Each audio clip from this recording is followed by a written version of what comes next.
start your stopwatches. Hey guys, welcome to the stream.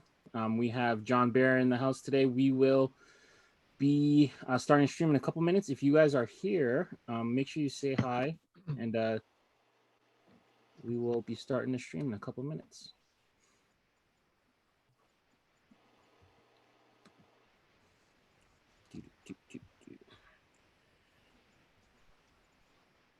Yeah, no hot mics. Here, make sure you say hi, and I'm gonna post the links real quick.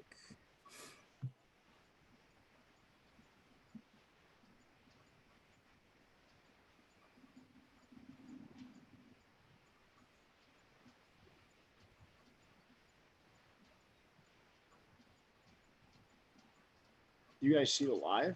You see the video? Yep, it's on YouTube. You don't see it? No. Okay, I'll find it. I'm posting a link now.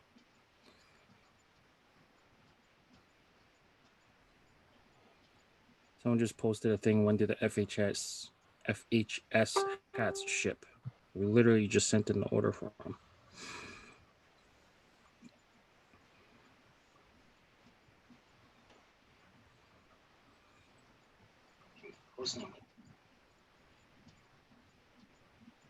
Oh, there we are. I see it. You good? No, I don't yet. I'll get on there. What's going on, TJ? Christoph? Gilly?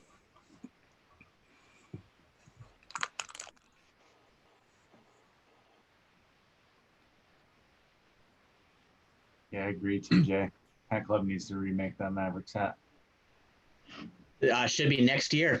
That's they say it's 5 years after a logo is retired or something, whatever the rules are. So I'm hoping it's next year. Yeah, I wanted to go with something a little home centric. Mavericks. Hey, this might be against the rules, Leon, but I just have to show that the infamous FedEx Hat Club box finally arrived. So Mine's not here yet. Well, mine didn't arrive at TJ's yet. So TJ has a notice. As soon as the watermelons land, just ship the shit. So it's building. It's building. He doesn't have to wait to get like 90 hats together and then ship them all at once. He's saying it's because I think it's good marketing. So all the international people are starting to hit him up. So I think he's running out of storage space. So it's a great service, man. I don't know. Like if you're Canadian, it's such a I don't know. Oh, I bet. Whenever I see Americans complain, like, "Oh, New Era Mexico doesn't ship to America," I'm like, "Okay, welcome to Leon. Welcome to Leon's life." Yeah, exactly. But all right, we can get started. So, welcome to Cat Banter, episode 12. We have a very special guest in the house today. It's your homie Leon, and I'm here with my co-hosts Pierre and Jason Mead. We have John Beare in the house, so goes by the moniker Interstate 19. We will be doing a collector spotlight with him. So, Pierre, take it away. Listen, before we get into chatting with John, I can't believe this is the 12th Cat Banter. That's it? That's crazy. So we've done 24 different episodes. Yeah, not including like smaller, non-counted. Yeah, at least 24 episodes.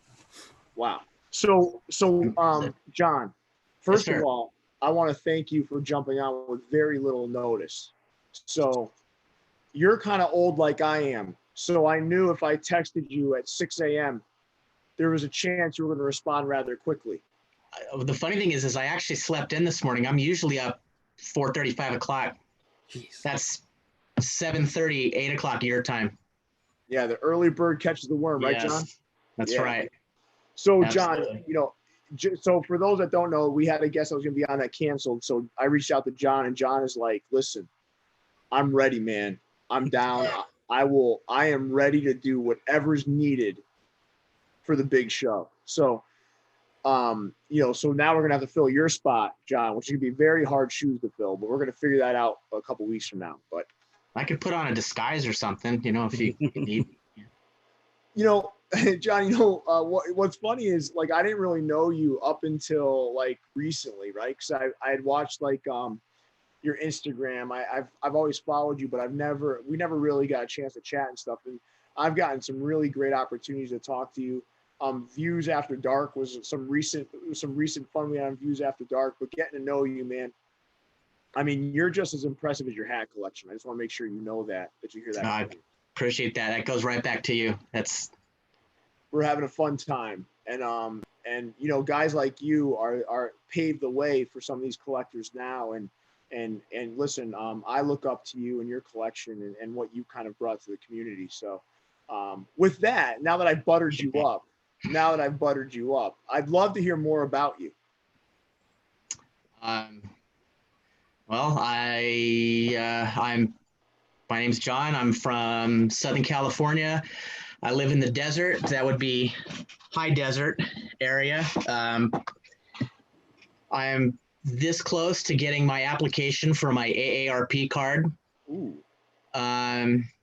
Yeah, you said that we're around the same age. I got a few years on you, Pierre, but I'm older than I look. I'm older than I feel. I'm good with that. I didn't start having kids until I had my first kid. I was 37.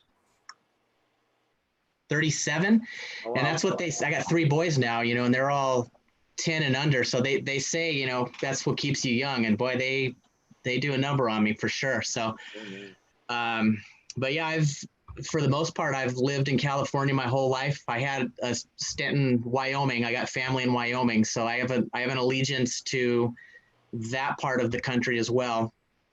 Colorado, I'm a Rockies fan primarily. Yeah, I started collecting.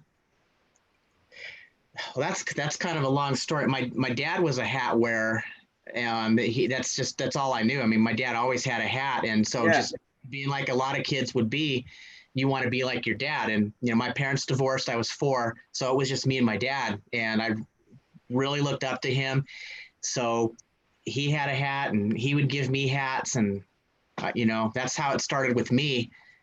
And I got my first fitted when I was 18 at an Angels game in Anaheim, and that was in '89. That's where it started. I mean, I didn't get the hat and thought, oh, this is what I'm going to do for the next 30 plus years.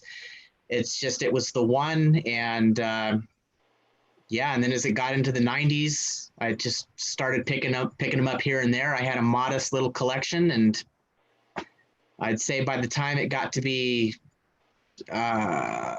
96, 97, that's when I discovered the Starstruck catalog. Some of you old school guys will remember the Starstruck catalogs.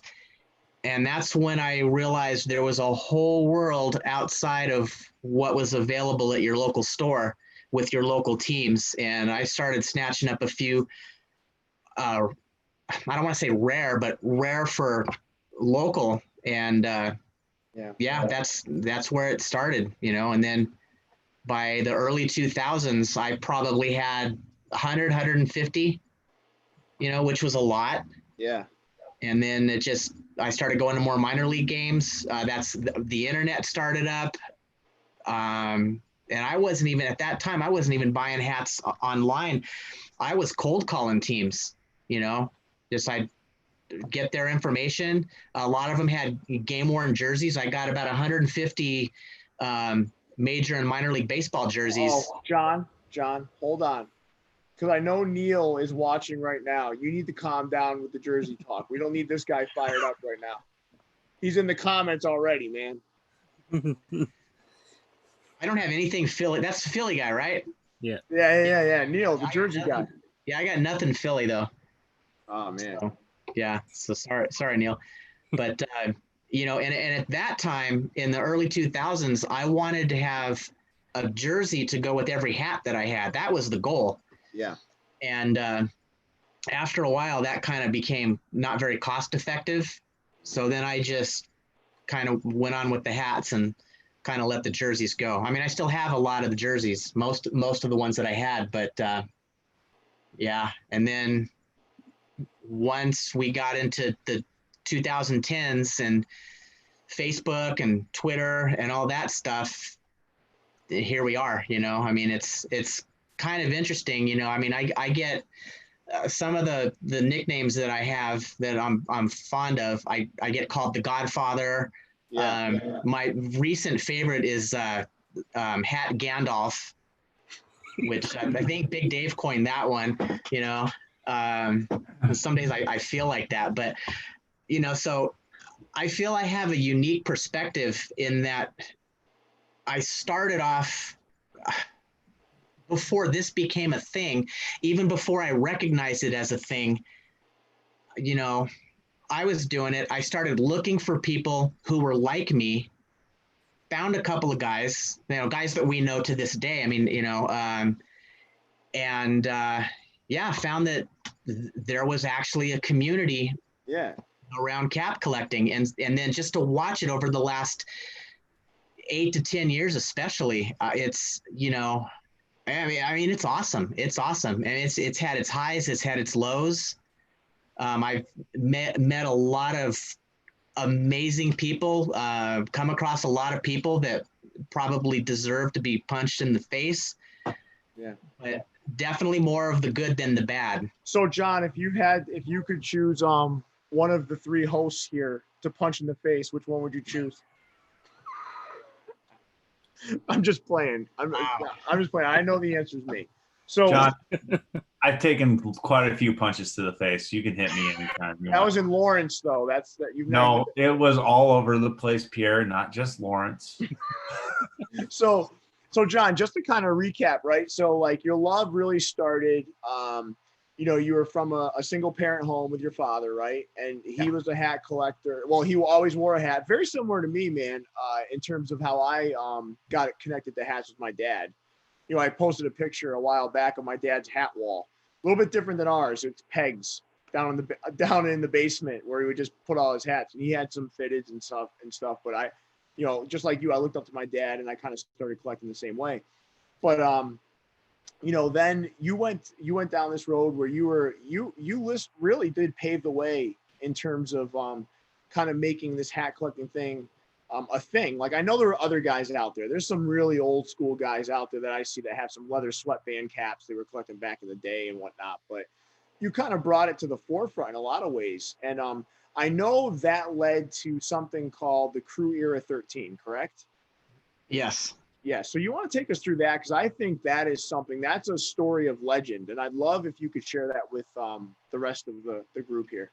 I'll preface it by saying, as events unfold, especially this year with COVID and everything, and you guys heard that New Era's laying off a bunch of people at the headquarters. Yeah. And that really, even though it's a continent, the other side of the continent from me, that really hurts because that experience and getting to meet some of those people, and particularly with Derby. I mean, I am so blessed that I got that experience because that'll never happen again. It's just, there's no more Derby. There's pretty soon, and it's going to be, I don't know how low they're going to get with their staffing, but it's really sad. And I feel very fortunate that I got that experience. And, so going back to, go ahead. You want to tell us what the experience was, like, just so everyone knows? Yeah. Oh yeah, sure. Absolutely. So, like I said, I had started posting stuff on Facebook and on Twitter, and I'd had, it's funny, I actually had my first real big experience as a cap collector interacting with some of the companies, with some of the retailers. There was a lids competition, a Facebook competition, where they wanted to see who had the biggest collection, and so I just posted a picture, and it's a picture that you can find on the internet. It's the one where I have the it like goes over the door. It's on 2 walls, and I got some stuff on the door, and that people have posted that picture claiming it to be theirs so many times. It's left. So I posted that picture, and Lids messaged me and they said, "You're the winner." It was like a $75 gift card. They said, "You're the winner, but we need a picture of you in front of the wall so we know that it's really you." So, it's like 10:45 at night, so I'm in a t-shirt and, shorts and, my bare ass white legs and everything. And then I have my wife take the picture, I'm just like, whatever. Oh, and they fucking posted it, so that was the picture they posted. And it was hilarious because the things I got called, I got called old, I got called a virgin, I got called, you name it, I got called it from these people. It's like, oh, he doesn't have a Yankees hat on the wall, he's not legit, or oh, he can't decide on one team. If you don't have one team, you're not a real, you're not a real fan. He's just this and that. Yeah. I was dying. I was cracking up, laughing so hard reading these comments. And Liz actually messaged me and apologized. Yeah. And I was like, for what? And this is the best laugh I've had in years. I'm cracking up. This is amazing. So so then a couple months later, I get an email, not an email, but I got a message from New Era, and they had just launched their new website. Whatever, I don't remember what the old website was, but they had just relaunched their website, and they were doing a collector's spotlight. And some of Angel, a guy from Vegas. Like, I can't, his last name escapes me right now, but you guys know who I'm talking about? Yeah. They'll yes. Yeah. And it's embarrassing that I can't think of it right now because he's one of the oldest guys that I know. He was the first guy to be featured on it, and I was the second. So they did a little interview with me, and and I think I got a Seahawks cap out of it, a couple other little trinkets, and I was like, wow, that's cool. New Era's hooking me up. I'm on top of the world right now. This is great. And then I had met Ben just through Twitter. So him and I kind of bonded and connected. And so we knew each other.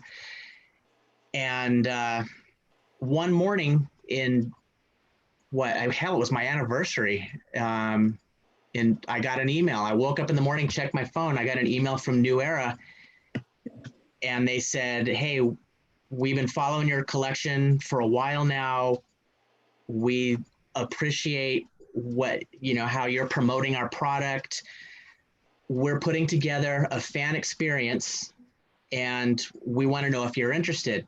All expenses paid. We'll fly you to Buffalo. We'll put you in a hotel. We got a thing we're putting together. Let us know." Well, I was on leave from my third kid, and I was due to be back the day after we flew out.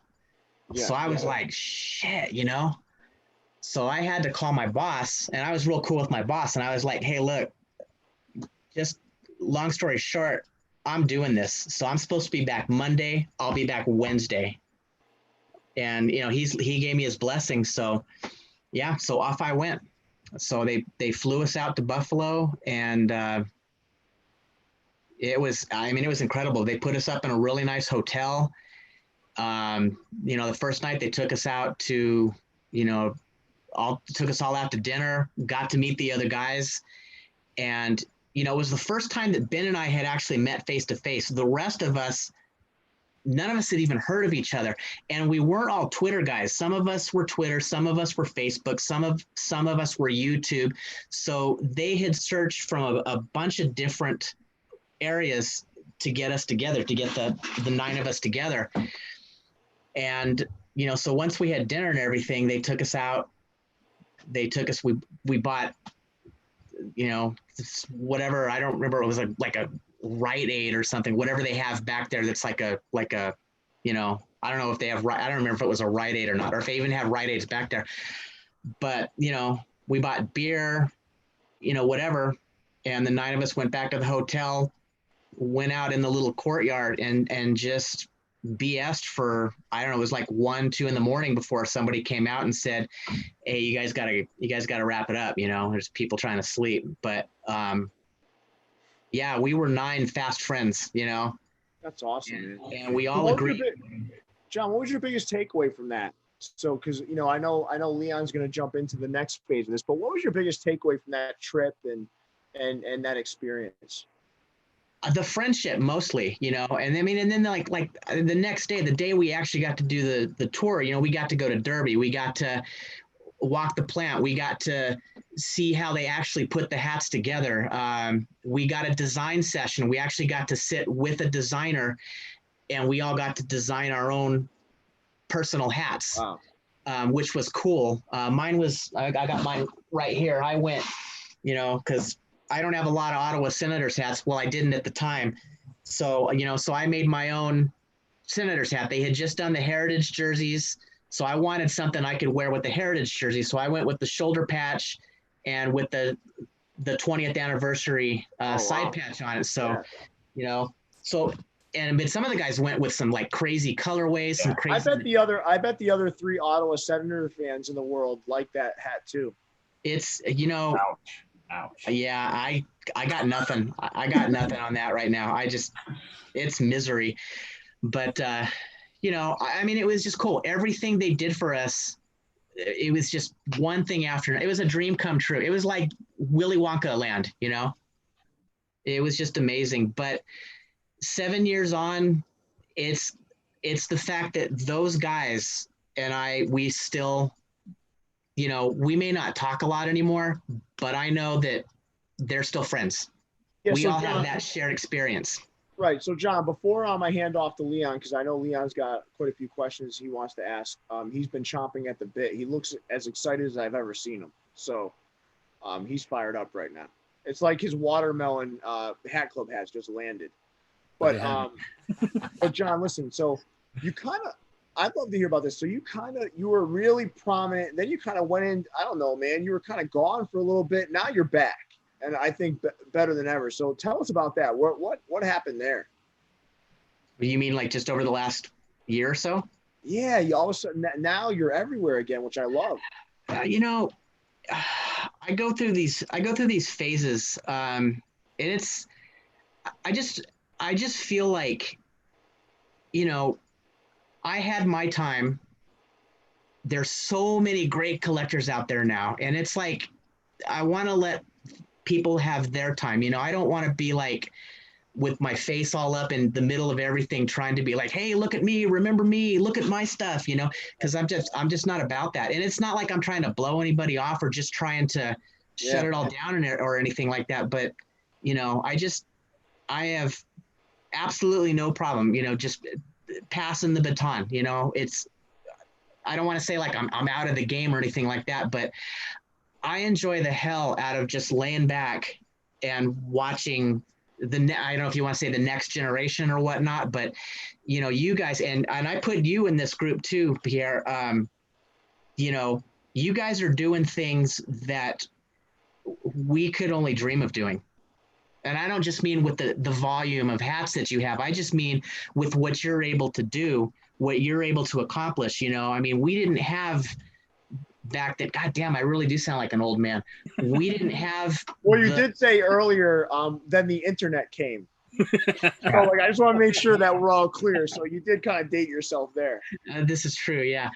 But we didn't have the customs. We didn't have that. That was such a unique thing. Even 6 years ago.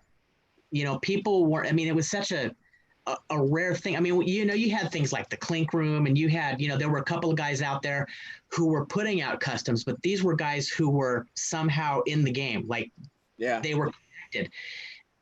And now anybody can do it. Yeah.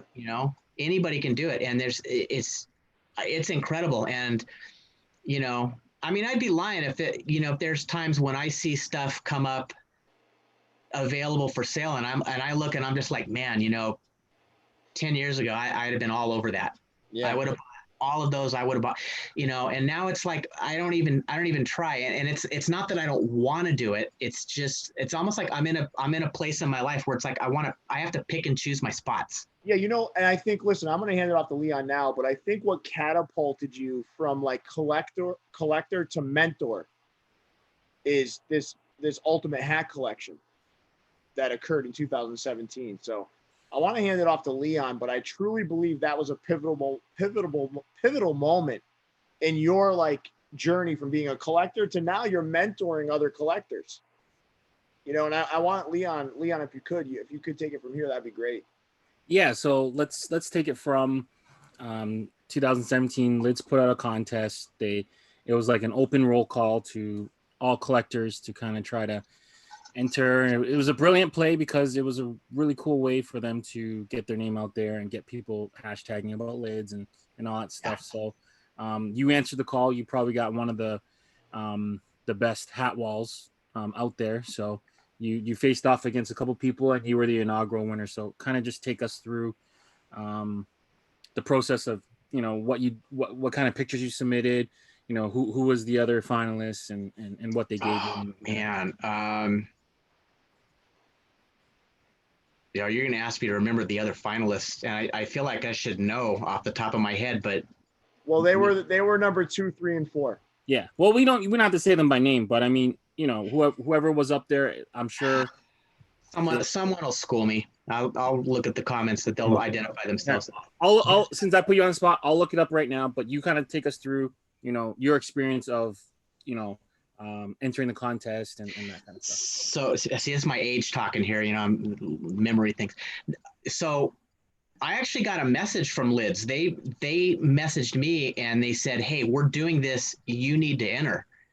And I went, "Oh, sure, okay. That's cool. I'll definitely do it." So I went ahead and submitted some pics, did whatever they had asked me to do, and I was actually on vacation when I got the message back that said, "Hey, you've been selected as a finalist."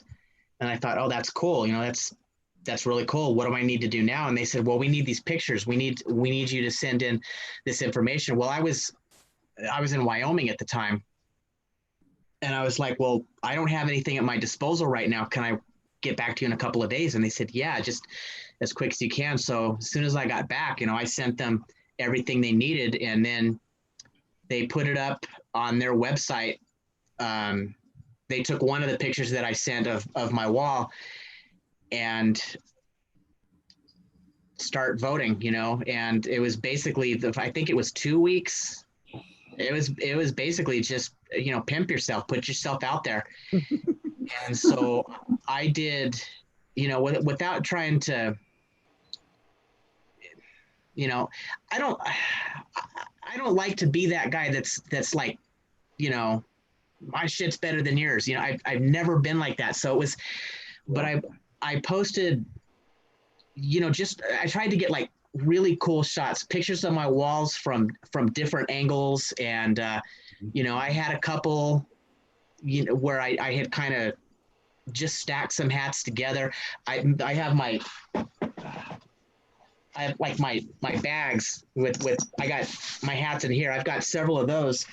So I had unzipped those and I had made a little display, so I took pictures of those just to say, I've got hats everywhere. I've got hats falling out of my ears here,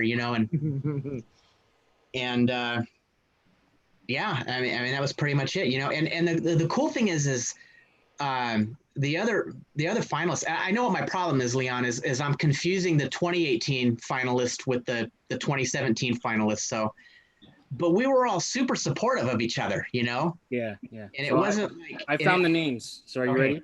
Yeah. So Pierre's favorite Canadian, other than me, obviously, Mike Perry, the sandbagging son of a bitch. Oh, that sandbagging son of a bitch made an appearance back then too, huh? Yes, sir. Yes, sir.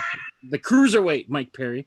And then we have Will Schul, who's the designer of the original Team Fitted logo. Yes.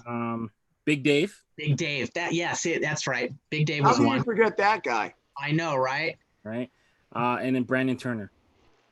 The funny thing about Big Dave, and I know, and Dave and I have talked about this, so I know he's not going to mind me saying this, but I mean, he had an experience that was very similar to the one I just talked about with lids and them posting that picture of me standing in front of my wall, back in 2012 or whatever it was, or 2011. Oh, the no sleeves. The no sleeves. And when that posted, I was like, because I didn't really know Dave at the time that well. And I was like, oh shit, let's see how he handles this, and he handled it, like Dave would handle it, it was real classy guy. But, I had told him, I'm like, dude, I had a similar experience where, I mean, people were cracking on, how green his grass wasn't, the fact that he had a sleeveless shirt. I mean, it was funny, but at the same time, I was like, man, I know that feeling. I know what that feels like, but it was, it was funny. But, we were all super supportive of each other. And if any of those other guys had won, I wouldn't have been upset. That wouldn't have bothered me at all, It takes a lot. It takes a lot of I don't know, self-confidence to be able to handle some of those insults, though, right? Like, and you and Big Dave do an excellent job, like kind of dishing it out, but you guys both do an excellent job of kind of taking it and like kind of almost like making fun of yourselves. It's like, it's just cool. I love it. Yeah, definitely. But so I was sitting at work and I got the email and it said, congratulations, you won, and everyone in my office, they knew that I was entering. And so I stood up, I just went, oh my God, I won. And, it was funny because they all kind of cheered, and they're like, oh, that's really cool, and yeah. And, it was cool. So I got out of that. They sent me, they messaged me and they said, we're going to send you some hats. Do you have a favorite team? Well, they knew who my favorite team was, but they were like, what team do you want? And that was when the Ultimate Patch Collection was a thing. So I had most of the Rockies ones already. So I didn't want them to send me a bunch of stuff that I already had. So I just threw it on them. And I said, hey, dealer's choice, surprise me. So, so they sent me 4 hats. And I got 3 of them here. The 4th one was actually one that I did already have. So I went back into a lids. I have a buddy that works at a local lids, and I was like, hey, dude, so he let me swap it out for something else, sans receipt, but I'm not supposed to talk about that. Oh. But they sent me, oh man, I'm going to get this. I'm just going to get this one out of the way. They sent me this one. Yeah, I know, so, and it was cool because I had never seen this one before. So I liked this one so much. I went and I got the Rockies version because I like that copper, the Rockies logo looks pretty cool with that metallic copper. I got the Mariners with the 30th anniversary patch, metallic silver visor. I'm a sucker for metallic silver. I love metallic silver. I love those caps too. I love the metallic. And then I know this makes some people cringe just because, not because of the team, but because it's all white, that they sent me an all white Wrigley anniversary Cubs cap. Oh, that's a cool patch. So, this one was pretty cool. That's gray, by the way. Yeah, there you go. Oh. So, and then of course I got my, we all got, for being finalists, we got these. Mine says 4 of 5, and some of you guys might remember, was it 2019 when they had the dude with the Dodgers hats, the one that was like, he thought he got, I think because they had 8 finalists and he got 2 of 8. And so he thought he came in second. I think that was Marin. Marin made the joke that she came in second. Then okay, no, it definitely wasn't Marin. No? He was one of those the guys, the bad guys I was talking about, the guys that just think okay, I know who you're talking about. I know he's owed stuff. Yeah, the duffel guy. Yes, that guy. Yeah. Duffel bag gangster. Yes, that guy. Oh, is that the guy with all the hat club bags where he taped over them? Taped, abused painter's tape. Yeah. That was a really cool. That was a really cool move. That was, put a lot of thought into that. I think he also paid the newscast, the local local news to come news. over.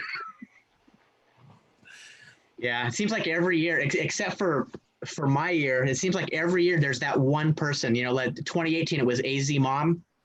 Yeah, the hat mom or sport mom or whatever. Oh man, that was terrible.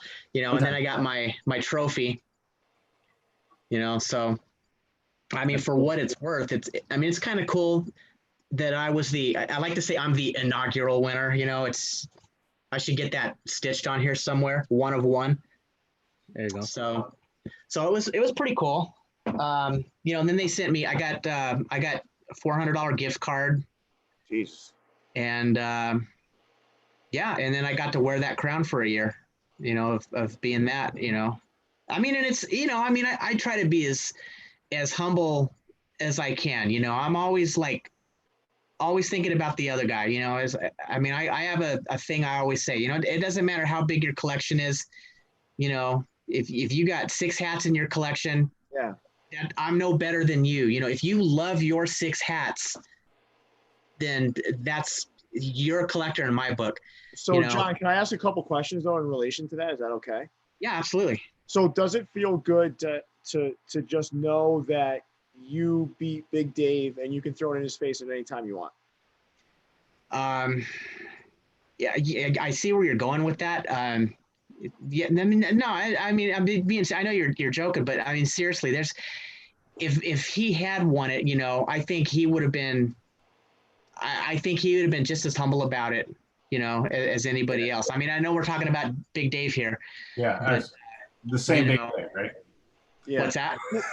So who would you John? Who would you rather beat head to head, Big Dave or the duffel bag guy who hired the newscasters to come over to his home? Man, I'm sorry. I got an allegiance to Big Dave, man. I that guy. Yeah, I don't know. That's just the way I am. And it's like if somebody's picking on a friend of mine, I'm right away. I'm gonna be against that guy. And that's like what happened with AZ Mom. I tried to reach out to her and just be like, hey, you're that's cool. Your husband has all those hats, and no response, just nothing from her. And then she got all butthurt when everyone started piling on her. Why is everyone so mean? Because you're kind of yeah. But so Marin's cleared up the story. She got the 2 of the 8, and when she posted it, the duffel bag gangster went and said she shouldn't be in second place. And I see it. Yeah. And Lids replied, "They're random." Okay. Yeah, that's cool.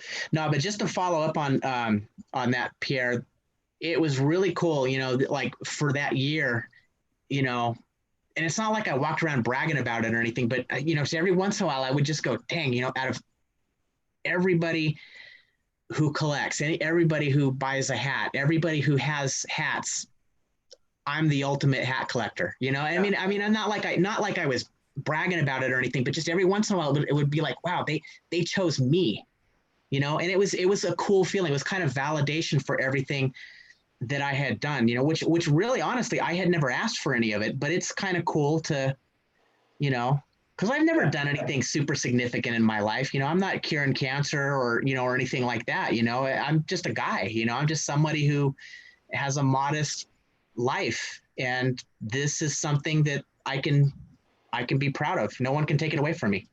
What was the reaction from the hat community after you won? Was it positive, negative, mixed? For everything I saw, everybody was very supportive, which made me happy because, that's exactly how I would have been had it gone any other way. Even if I hadn't been a finalist, I would have been 100% supportive of whoever it was, I just feel fortunate that I got to have that experience. So I have a mini confession to make. I never voted for you when you were up to win. What the? Reason because I didn't know you back then, right? So I knew you were in Team Fitted, At the time, I think it was all team fitted guys that were in it anyway. Big Dave was shipping out of the port of Houston, so I split my votes between Big Dave and the only Canadian, Mike Perry. So I didn't vote for you, but to your credit, and unlike the past two winners, you took it upon yourself to be more active after you won. So I noticed right after you started posting way more on Instagram, and you started making videos. Well, and I know that'll lead into the next thing, but Pierre, you had mentioned earlier, you had asked me about how I kind of sort of pulled back a little bit over the last year. I had actually started to pull back, kind of do that same thing in 2017. I had started posting less. You know, I'd lost my job, my retail job. You know, so I just kind of pulled back, kind of reevaluated a few things. And I thought, you know what, this thing has been fun, but I'm going to pull back. And then I got sucked back into it. And I kind of felt like I had an obligation almost, because I had been given this opportunity. And I thought I owe it to Lids. I owe it to the people who participated. You know, I didn't want to be that guy who won and then just disappeared, you know, so I did post more content. I did put myself out there. I did become more involved in Team Fitted, which is something I had dropped out of Team Fitted, you know, because Team Fitted came out of Crew Era 13. You guys all know that, right? I mean, that's how it started. It was a byproduct of our experience in Buffalo. And, you know, so I like to joke that I'm a charter member, but I didn't ask to be put into it. It was just one day, it's like, oh, hey, you're in Team Fitted, because they had put all of us who went, they had put us all in there. And, you know, yeah. And then it kind of, I mean, that's a whole other discussion, you know, because Team Fitted kind of went off the rails, and then, you know, and so I just kind of disappeared for a while, and then I come back in, and all of a sudden there's a commissioner, and, you know, there's rules, and I'm like, what the hell is going on here? You know, so I just kind of laid back for a little bit until I kind of figured out who everybody was. But I was like, yeah. I don't know if James is watching, but I was literally like, at first I was like, who the hell is this guy? You know, this guy from, you know, calling himself the commissioner. It was kind of funny, but, you know, but no, I picked up on it real quick, and now they're all good guys. And then it went off again, and then they kind of, you know, pulled back again, and it's, you know, it is what it is now. But well, that leads to another question, John. So you've been around for a while. You've seen the hack community kind of ebb and flow. Now, like, fast forward to today, and you see like things like FHS, a group like FHS that has like almost 7,000 members now. Like, how do you view the state of the hack community now? It's unreal. And, you know, like I said earlier, I mean, there are things that occur within the community now that were pretty much unimaginable, you know, even 5 years ago. It's just, I mean, it's you know, it's just a kind of, I know I like to sidetrack and stuff like that, but it's like how fitness will be a thing for a while. And then you know, if you've been around it long enough, you see how styles change. Like, for a while, snapbacks was the thing, you know. And so I'm not a snapback guy. I don't know if any of us are, or we would admit to it. But you know, and then the trends that come through, you know, the somebody's been around to help me out, but for a while, and I want to say it was mid to late 2000s, the pop colors. That was a thing where you could get a Yankees hat in one of 78 different colors, you know. Wasn't my thing, you know, it just, that wasn't my thing, but that was cool. I mean, I went to the thing where I was like, you know, F snapbacks, you know, you wear snap, you know, and then as I got a little bit older and I got a little bit wiser, I kind of thought, you know, hey, if snapbacks is your thing, that's cool. I got no problem with it. And we're seeing that now. I think that the trend now with the icy blues and the pinks and the stuff like that. I mean, I know some of you guys will, you know, sell out your firstborn to get those things, and I got nothing against it. It's not my thing. Mm-hmm. But it all ebbs. It all goes in different directions, right? It's whatever each person appreciates. Like, even the all over caps, right? Now you see all these caps with like each panel having something on it, you know? Right. But that's my broader point, is that whereas it kind of ebbed and flowed in ways that, you can kind of see it happening. There's so much going on right now. It's like there's something for everybody. The community is so big now. There's something for everybody to enjoy. And I think that's amazing. Absolutely amazing. So John, if there was any advice that you can give collectors out there, because you've had years of experience in collecting, you're in a place where you still have that impressive wall behind you, and I mean, like, just a lot of credibility, right? What would be your advice for collectors out there? Because I see in the comments there's guys like Ozzy and some folks that are relatively new to the collecting world. What advice would you give them? If you love it, then go for it. If you have the means to, something that's never sat well with me are the people who collect just for the sake of collecting, and I know I'm talking to somebody who, as appearance wise, has everything. It's like it seems like every time there's a drop, you get everything. So, but I don't consider, because I know your passion. Yeah. I know you're passionate, and that's the difference. But we have encountered people in the community before who collect just for the sake of saying, I have everything. I have more than you. Don't be that guy. Collect because you're passionate about it. Collect because you love the product, whether it's a team, whether it's a particular designer, whatever it is. I like to say that, and I always throw the number 6 around, but it's like if you have 6 hats, mm-hmm.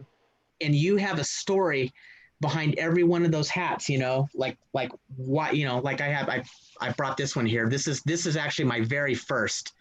This is the one my dad bought me.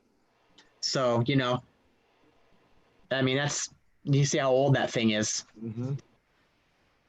I got a story behind this hat. This hat means something to me. I love this hat. I can't wear it anymore, but if you have those 6 caps and you can tell a story about why you love that cap, hey, you're a collector in my eyes. Your collection is as important to you as this here is behind these behind me are. Yeah.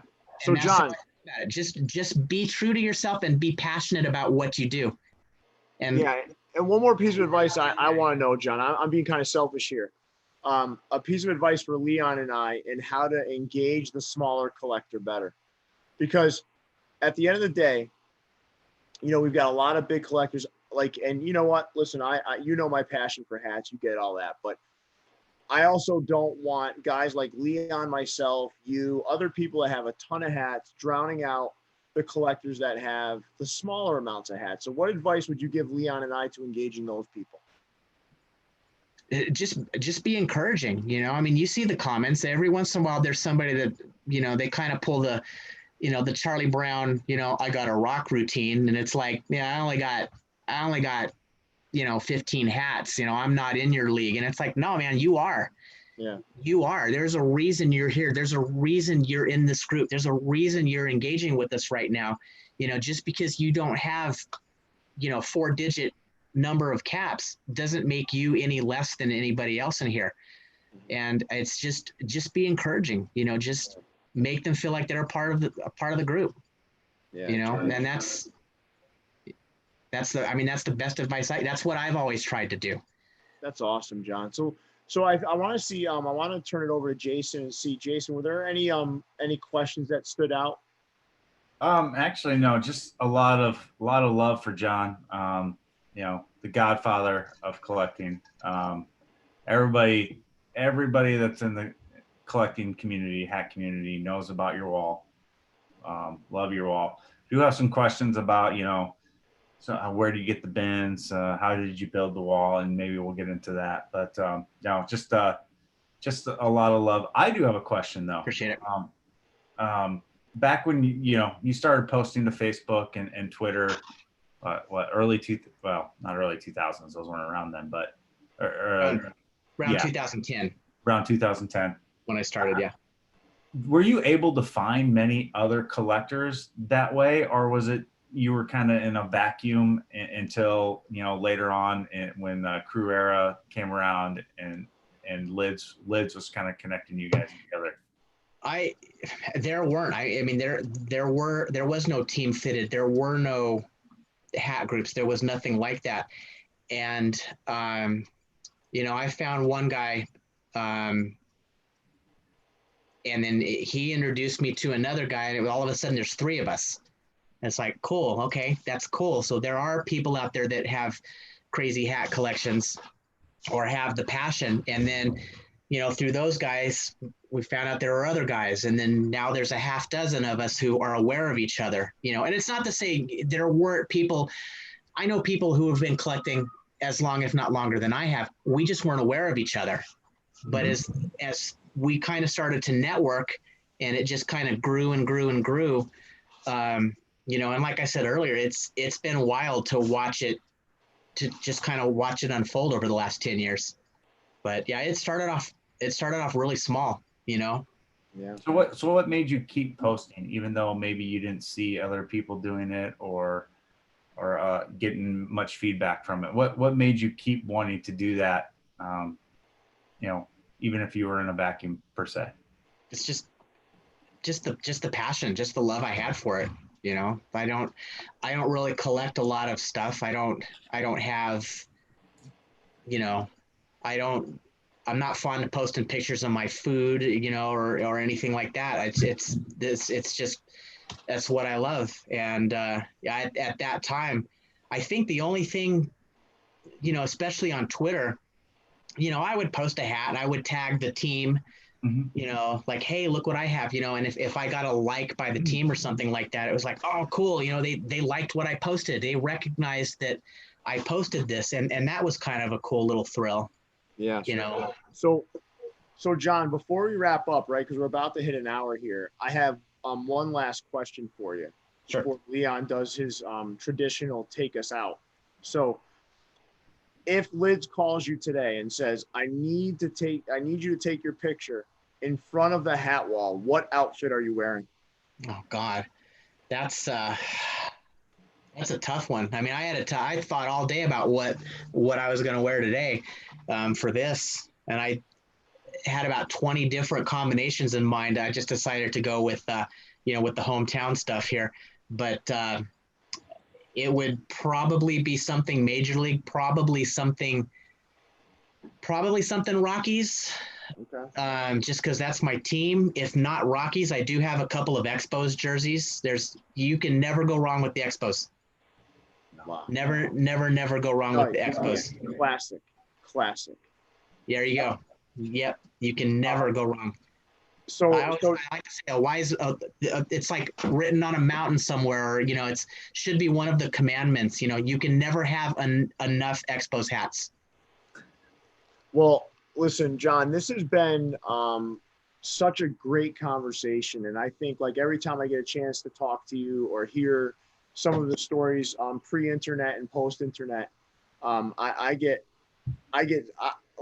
just get more inspired every time. So, you know, what I love most, John, is just the plethora of experience you have and the fact that you're so willing to teach others and mentor others. So I want to thank you for what you do for the hat community day in and day out.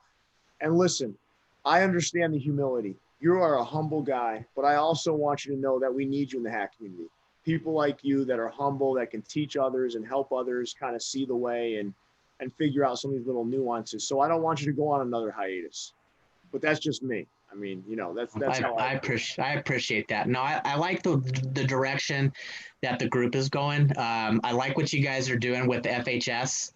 I know it was kind of a rocky beginning between Team Fitted and them, but you know, I mean, that's like first thing I do in the morning. You know, I get up, make my coffee, and sit there and kind of scroll through what went on for the last 8-10 hours in FHS, you know, just see what people. It shouldn't be divisive, John, right? It should be us, the hack community. Yeah, absolutely. Yeah, you know, absolutely. That's just how it should be. So listen, again, I want to thank you on behalf of everybody for jumping on with us, taking us through all of those different points in your journey. And it was amazing to hear. Thank you. And thank you for all you do. I appreciate you guys having me on. Oh, we're gonna have you on again, so just be prepared. Anytime. Just somebody take note of the stories I told, because I will repeat the same if you let me. That's okay. We'll let you. We love it. I could listen to them all day, John. Yeah. Well, I appreciate that. So Leon, my wife can't. so She's Leon, outside- what's she's that? outside Go ahead, right- John. She's outside. I'm sure outside right now, complaining that I'm yelling. Oh man. Well, she'll get over it. So in customary fashion, John, we always have Leon take us away because he is the hypest hype man on the face of the earth. So we're gonna go. Yeah, he is. Take us away. Well, yeah. So just want to make sure that we thank you. You have had a tremendous impact on me, at least. You used to have your TFTV show. For those who don't know, you can search that up on YouTube and check out John's Interstate 19 report. A lot of our current programming is based on a lot of the influence and me missing the TFTV stuff. So it forced me to do it. And then I found a crazy couple partners to join me on the journey. So if you guys ever want to, look into the archives, check out John's old show. We'd love to have you guys back and some of the other guys back too. So join us on Wednesday. We will be back for Views 13. We'll be back on Wednesday at 9. Make sure you guys like, subscribe, and comment. And we will catch you guys soon. Stay fitted. All right. Thanks, guys. Thanks, guys.